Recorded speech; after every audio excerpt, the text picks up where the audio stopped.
కార్మికుల మీద. పార్వతీపురం మన్యం జిల్లా కొమరాడ మండల కేంద్రంలో కేంద్ర ప్రభుత్వం అమలు చేస్తున్న లేబర్ కోడ్లను రద్దు చేయాలని సిఐటియు ఆధ్వర్యంలో నిరసన కార్యక్రమాన్ని చేపట్టారు.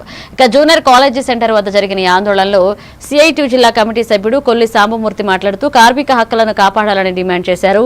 8 గంటల పనిదినం కొనసాగించాలని, కనీస వేతనం 26,000 రూపాయలు నిర్ణయించాలని, ఉద్యోగ భద్రత కల్పించాలన్నారు.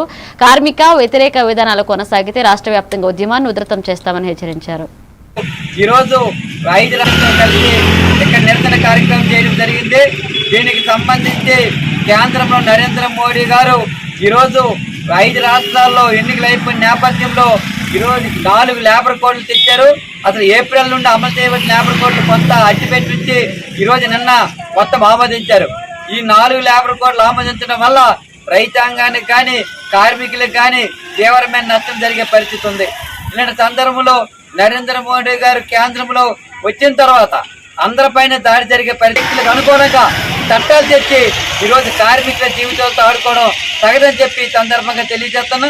కాబట్టి ఇప్పటికైనా ఈ 4 లేబర్ కోడ్లను ఏవైతే అమలు చేస్తానో అవన్నీ కూడా వెనక్కి తగ్గాలి.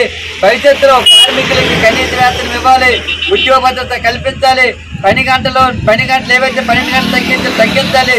ఈ విధంగా ఉద్యోగస్తులకు కార్మికులకు అన్ని విధాలుగా ఆదుకోవాలి తప్ప ఇలాగ చట్టాలు తెచ్చి అన్ని వర్గాల ప్రజలకు ఇబ్బంది పెట్టడం తగదని చెప్పి తెలియజేస్తాను. ఈరోజు రాష్ట్ర వ్యాప్తంగా సిఐటి ఆధ్వర్యంలో 4 లేబర్ కోడ్లకు వ్యతిరేకంగా ఈరోజు ఇక్కడ నిరసన కార్యక్రమం జరుగుతుంది. ఇలాగే కొనసాగితే భవిష్యత్తులో కేంద్ర ప్రభుత్వ నిరంకుశ పాలనకు వ్యతిరేకంగా అన్ని కార్మికులను రైతులతోని వేసవి కూలీలతో అన్ని వర్గాల ప్రజలతో భవిష్యత్తులో పెద్ద ఎత్తున ఆందోళన చేస్తామని చెప్పి ఈ సందర్భంగా కేంద్ర ప్రభుత్వానికి తెలియజేస్తాను. 10 సెకండ్లు వీడియో తీసి రద్దు చేయాలి. 4 లేబర్ కోడ్లు